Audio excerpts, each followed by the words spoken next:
Senhoras e senhores, apresentando a flor!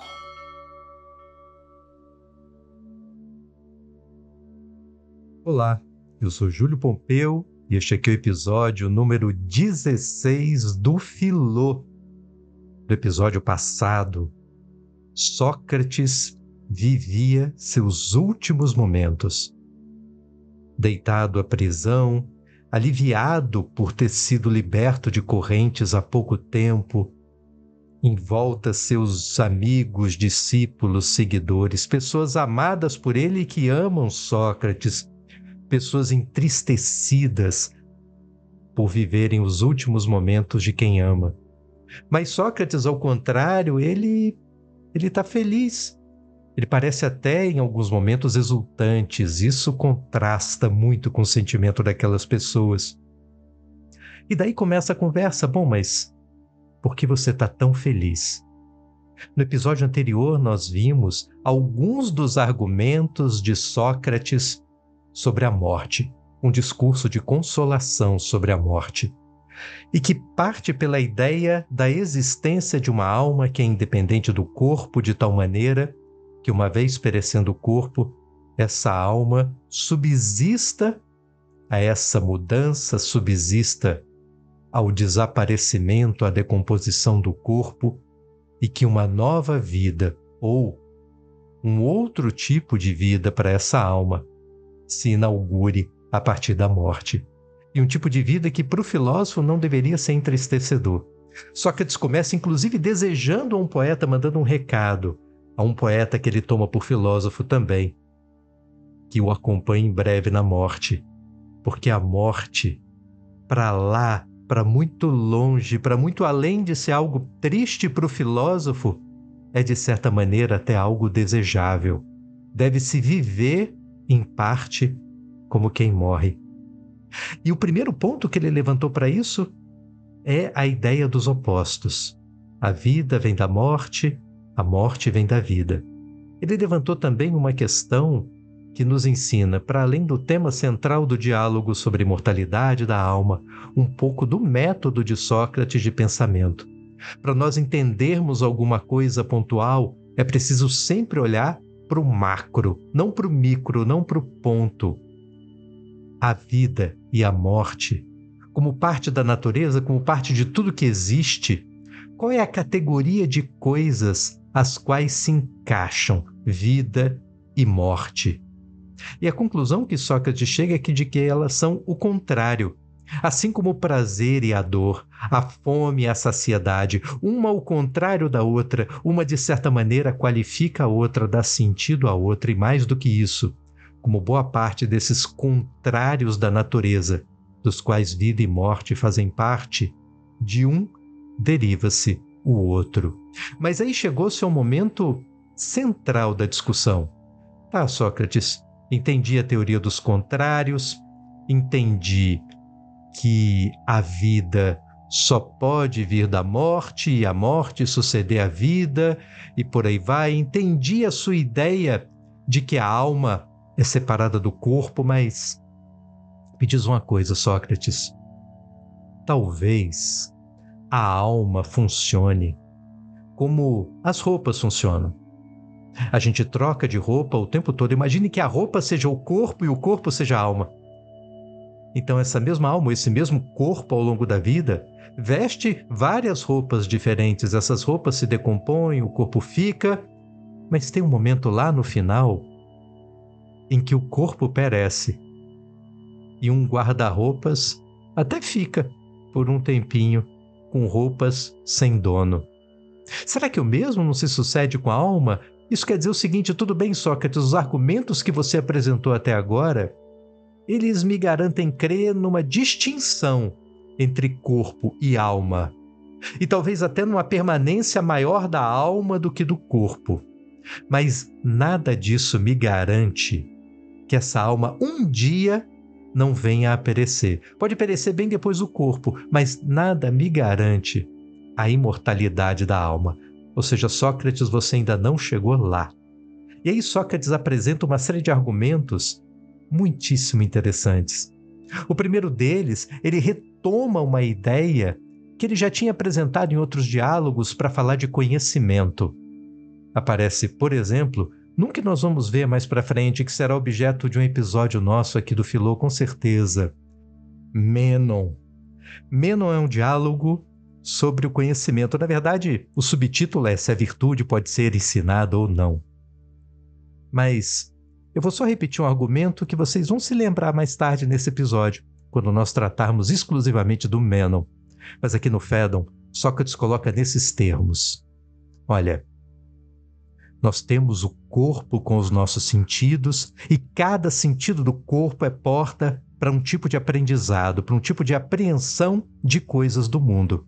Então, através dos nossos sentidos, nós nos permitirmos conhecer o mundo. Eles são, de certa forma, uma porta de entrada sensível para o conhecimento. Mas lembre-se, de entrada, porque o conhecimento mesmo é produzido na alma. Imagine o seguinte, você vê uma estátua, então você tem dela uma impressão visual, mas depois você toca a estátua e tem dela uma compreensão ou uma experiência sensível. E junto da experiência de tocar e de ver a estátua, há todo um ambiente que te afeta os sentidos, com cheiros, com sons. Talvez tempos depois você sinta novamente aquele cheiro e se lembre da estátua. O cheiro do museu que lhe lembra da estátua que um dia você viu. Ou seja, nós construímos a imagem de alguma coisa a partir não de um único sentido. A imagem de uma estátua, de uma escultura, não é só a imagem gravada pelos olhos, não é só o produto da memória daquilo que foi visto. É um conjunto de uma série de percepções sensoriais. E, portanto, onde isso tudo é unido? É no espírito, é na alma. Lá é o lugar da construção do conhecimento. Cada sentido por si só não nos dá um conhecimento perfeito, completo de nada. É só coadjuvante. E pior, muitas vezes um coadjuvante que nos leva ao engano. E se o conhecimento fosse só a percepção material do mundo, se o conhecimento se resumisse àquilo que pudesse ser captado por todos os nossos sentidos. Mas lembra de novo da escultura? Pois é, você sabe que a escultura não são só as formas que se vêem em mármore, gesso, barro, seja lá do que for feita a escultura. A escultura não são só os sons, os cheiros, as cores. A escultura é a experiência humana da contemplação do belo. E a beleza da escultura não é propriamente uma consequência das curvas, das cores, dos cheiros, das sensações que se tem ao tocar numa escultura. O belo é algo que parece preexistir à escultura e algo que a sua alma consegue conectar no seu espírito àquela imagem da escultura percebida. O encantamento não tem nada a ver com aquilo que vem dos seus olhos ou dos seus sentidos. O encantamento tem a ver com o seu espírito. E, portanto, o encantamento, assim como a ideia do belo, tem que preexistir aos próprios sentidos. E muitas vezes, esses mesmos sentidos vindos desse mesmo corpo, que além de umas tantas experiências sensíveis, acrescentam a você uma série de sentimentos que muitas vezes podem tirar você do caminho desses grandes valores, como o da beleza, do encanto, do amor. O que Sócrates diz é que o conhecimento vai muito além. Imagine a ideia do belo. Esse belo preexiste ao corpo, esse belo não tem nada a ver com sentidos, esse belo só pode ter a ver com a alma. Mas até aí, diz o interlocutor, tudo bem, você na verdade só confirma o que disse até agora, você destaca uma distinção entre corpo e alma. Sim, uma distinção entre corpo e alma, porque na alma está a ideia do belo que me faz ter uma experiência intelectual, afetiva de uma escultura. Mas também isso mostra que essa alma necessariamente preexiste a esse corpo e que necessariamente também, pela mesma lógica dessa preexistência, subsistirá ao corpo. A questão é, se é o belo que está na alma, independente do corpo, que complementa essa experiência de conhecimento daquilo que a gente percebe, quando foi que a alma aprendeu o belo? Sim, nós vemos coisas que as pessoas chamam de belo, nós aprendemos ao longo da nossa vida uma ideia que é social, se você preferir, política do belo, há toda uma estética ligada a uma cultura, e cultura, sem dúvida, é algo aprendido, é algo transmitido de espírito para espírito. Mas aquilo que nós chamamos de coisas belas, aquilo que nós chamamos do lado cultural da beleza, são ainda assim exemplos de beleza, como multidões de almas se mobilizam para dizer que algo é belo, mas ainda assim, para que isso seja possível, para que almas transmitam, consagrem uma ideia de beleza associada a um conjunto de formas materiais, é preciso que a ideia imaterial da beleza preexista. E para que essa ideia imaterial da beleza preexista, é preciso que ela pré-exista, que ela devenha, que ela esteja em algo não material. Para que uma alma seja capaz de dizer que algo é belo, antes disso, ela tem que possuir nela mesma a ideia da beleza em si. Isso vale para todas as coisas em si. Antes que eu diga que um depoimento de um acusado é verdadeiro ou falso a partir dos indícios que corroboram ou não aquele depoimento, é preciso que a ideia de verdade preexista no espírito do investigador. As ideias em si. De onde vêm as ideias em si? Elas não vêm de experiência nenhuma desse mundo. Eu vou dar um outro exemplo para isso ficar mais claro. Imagina a criança que começou a aprender a andar e ela toca uma cadeira e diz, cadeira. E aí um pai todo orgulhoso diz, nossa, meu filho é um gênio, ele já sabe o que é cadeira. Mas logo depois ele fica ressabiado. Talvez seja um pai filósofo, um pai ouvinte do Filô, e diga assim, peraí, mas será que meu filho entendeu que cadeira é o nome que se dá a um gênero de coisas, um conjunto de coisas? Ou ele acha que cadeira funciona como o nome das pessoas, é o nome próprio deste objeto, e que só essa cadeira no mundo se chama cadeira, e que a cadeira do lado, ainda que tenha as mesmas formas, tenha outro nome, Matilde, por exemplo? Será que é assim que ele pensa? Como que a gente pode aprender algo tão abstrato como a ideia de conceito numa idade tão verde ainda, com tanta imaturidade? Como é que pode? Aí o filho continua andando pela casa e encosta em outra cadeira. Essa cadeira é completamente diferente da primeira. Tem outra forma, outro design, se você preferir. Tem outras cores, outro tamanho, outro tipo de aconchego. Mas ainda assim a criança toca nela e diz, cadeira. E aí esse pai, muito orgulhoso, ele tem parte das respostas. Sim, meu filho entendeu que há um conceito, mas de onde pode vir isso? Porque eu não ensinei. Como ele pôde aprender sozinho? A ideia de Sócrates é de que essa criança não aprendeu. Ela simplesmente se lembrou. Porque a ideia em si de uma cadeira, o conceito de uma cadeira, a essência de uma cadeira, a cadeiridade da cadeira, é algo que já preexistia ao espírito dessa criança. E bastou agora a experiência no mundo sensível para que associasse a essa ideia um nome, para que ela pudesse verbalizar algo que, no fundo, ela já sabia, só não tinha como dizer que sabia. E, portanto, essa criança que já sabia, já nasceu sabendo, ninguém ensinou. As ideias em si preexistem, porém, são difíceis às vezes da gente tirar de dentro de nós mesmos, de resgatar lá do fundo do nosso espírito. É porque nós nos esquecemos. Boa parte do nosso aprendizado, o lado anímico do nosso aprendizado, esse lado intelectual da alma, é feito não de coisas de fora da alma que vêm para ela, mas de coisas que já estavam ali, de tal maneira que é uma questão de reminiscência, de lembrança.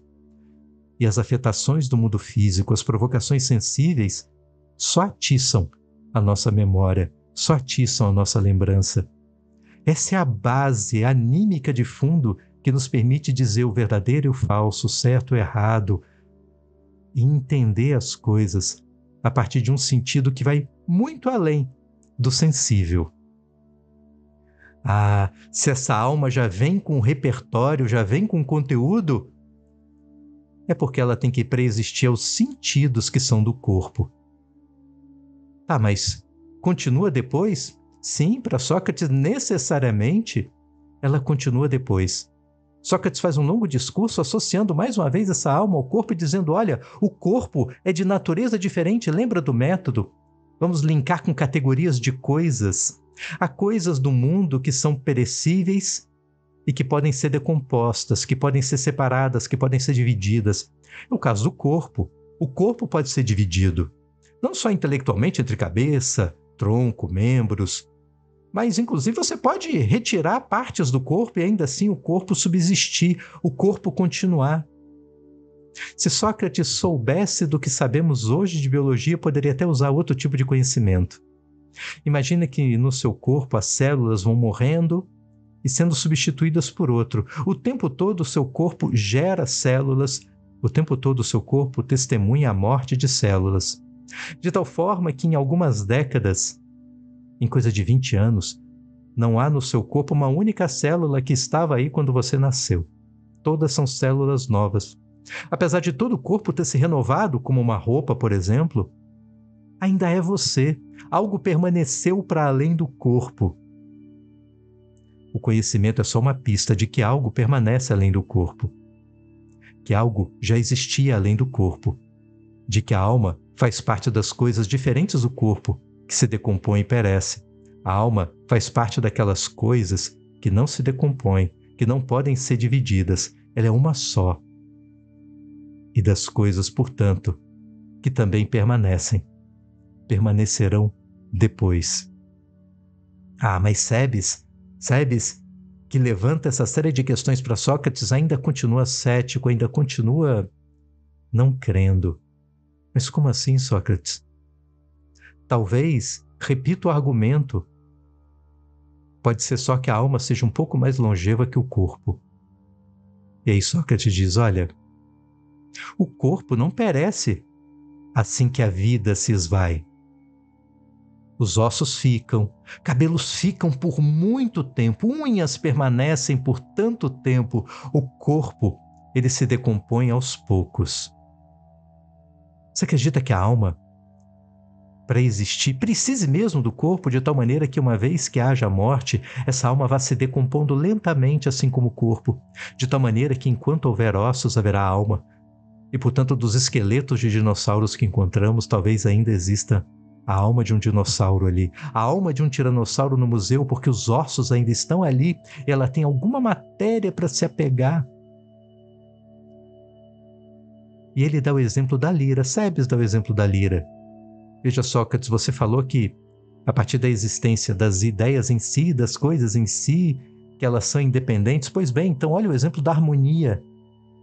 A harmonia ou a música harmoniosa, para ser mais fiel ao exemplo que ele dá, produzida pela lira,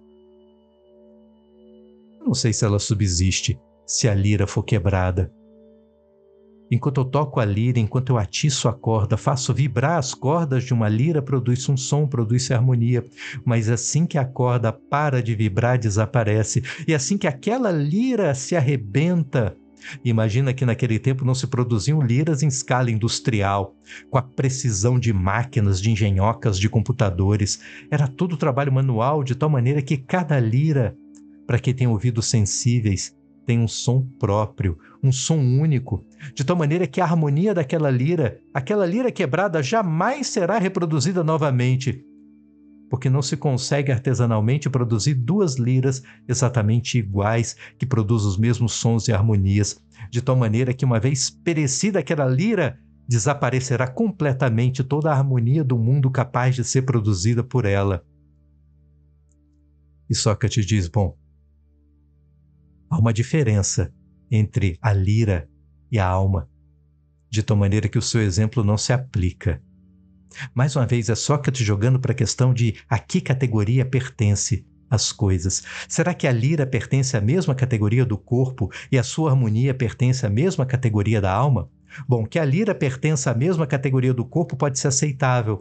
ela pode ser quebrada, ela perece, ela não é eterna, ela pode ser decomposta, ela pode ser separada em partes. Pode até perder algumas de suas partes e ainda assim ser capaz de alguma harmonia. Uma lira que perde uma ou duas cordas continua podendo tocar outras tantas notas. Não toca do mesmo jeito, mas ainda assim produzirá alguma harmonia. Talvez não menos bela do que produziria com todas as cordas funcionando com precisão e perfeição. Mas, diferente da harmonia específica da lira, o conhecimento das coisas em si, ou as coisas em si, elas não estão só em uma lira. A ideia do belo, que me torna capaz de perceber a beleza, não é algo que só eu tenha e do meu jeito. É algo que todos têm. É algo que vai além de todos nós. E trata-se apenas de uma ideia mesmo. Uma ideia que todos nós fomos buscar num outro lugar. Um lugar de outra natureza. Um lugar que não é matéria. Um lugar que nosso espírito necessariamente acessou um dia e de lá saiu para encontrar-se aqui com o corpo e ser confundido pelo corpo, cheio de demandas próprias, como o desejo, os sentimentos, o medo. Aqueles sentimentos, aquelas demandas do corpo, das quais o filósofo, para tornar-se de fato filósofo, para aproximar-se de fato da verdade, precisa delas se livrar, delas não cultuar. Por isso o filósofo não pode ser ligado muito ao corpo, para que as coisas do espírito possam de fato aflorar como algo mais importante. Essas coisas do espírito que afloram o saber em si, diferente da harmonia específica de uma lira. Há uma diferença entre a harmonia de uma lira e a harmonia em si. A harmonia em si, essa sim, poderia ser comparada com esse conhecimento do espírito, que prova a existência dele. Então, mesmo que a harmonia de uma lira específica não exista mais no mundo, a ideia de harmonia continuará existindo. A conclusão de Sócrates é que a lira é uma metáfora ruim, porque não é da mesma natureza, e a harmonia não é da mesma natureza, até porque a alma, o espírito também pode ter uma harmonia. Quando se vive uma vida virtuosa, cultuando bons valores, fazendo como o filósofo, que não dá tanta trela assim às demandas do corpo para permitir que o espírito se sobressaia, isso para Sócrates é a essência de uma vida virtuosa, pois aquele que tem uma vida virtuosa é como se produzisse no músico a sua música harmoniosa. Eis a harmonia da alma, a alma plena em si mesma. Ela deixa de ser plena, ela desafina, ela desanda em sua harmonia quando começa a dar trela demais para o corpo, tendo uma vida contrária da virtuosa, e sim viciosa. Então o corpo também tem uma harmonia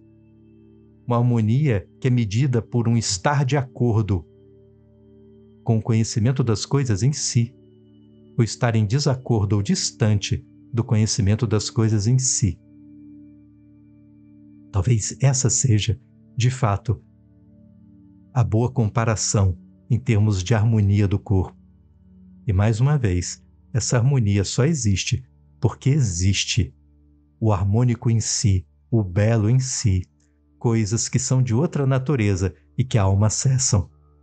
E Sócrates acrescenta a tendência das coisas da natureza buscar os seus iguais, e portanto essa alma desprendida do corpo, independente do corpo, e que às vezes é até afetada negativamente para o corpo, esse corpo que lhe afasta de sua verdadeira natureza puramente espiritual, para lhe fazer mergulhar ou se aventurar numa outra natureza, dessa vez material, desarmônica, viciosa, pois é tendência da natureza que os iguais se busquem, portanto essa alma desprendida do corpo buscará o imaterial e nela encontrará as coisas em si, nela encontrará o divino. E por isso Sócrates, esse homem que andou incompreendido entre homens, dizendo que só sei que nada sei, agora finalmente saberá alguma coisa, porque não terá mais corpo, porque terá uma alma desprendida. Ao contrário da ideia da lira e da harmonia, eu, por gostar muito de comida, coisa de taurino, dizem, prefiro um outro exemplo. Sabe esses pães? Esses pãezinhos que a gente compra todo dia? O pão precisa basicamente de farinha, de sal, de água e de um fermento. Esse fermento natural, ele vem da levedura e de bactérias. Dizem que há tradições de padeiros que, para manter essa levedura e as bactérias, cada vez que faz a massa de uma grande fornada de pães, separa um pouquinho, um naco dessa massa, para misturar com outra, de tal maneira que as leveduras, elas continuam, as bactérias continuam as mesmas, a reprodução da mesma família, da mesma cepa, mantendo assim uma espécie de continuidade saborosa e de singularidade da existência de um mesmo pão. Que ainda que se divida em pães diferentes, em cascas diferentes, há algo de comum. É como se a alma do pão fosse leveduras e bactérias, algo que necessariamente continua, para além do perecimento do pão. Comido aquele pão, você pode voltar à padaria, a mesma que produziu, da mesma família de cepas de bactérias mantidas por séculos numa mesma tradição de panificação. E você encontrará ali a mesma alma, o mesmo espírito, dessa vez ressuscitado, repanificado em outro pão. É mais ou menos a mesma ideia de Sócrates. Uma ideia cheirosa, uma ideia que dá fome, uma ideia que nos faz querer não mais pensar em coisas como espírito, mas pensar em coisas como corpo, que gostam tanto de um pãozinho quente com manteiga, e talvez buscar, na experiência do encontro do seu corpo com o corpo de um pão, atiçar a alma imortal que há em cada um de nós, e atiçar nela a reminiscência do conhecimento ou da sabedoria em si, do prazer, da alegria, da saciedade e de tantas coisas que dão significado à vida e que não estão no corpo, que são carregados na sua alma imortal. É isso. Vou comer meu pãozinho e até o próximo episódio do Filô.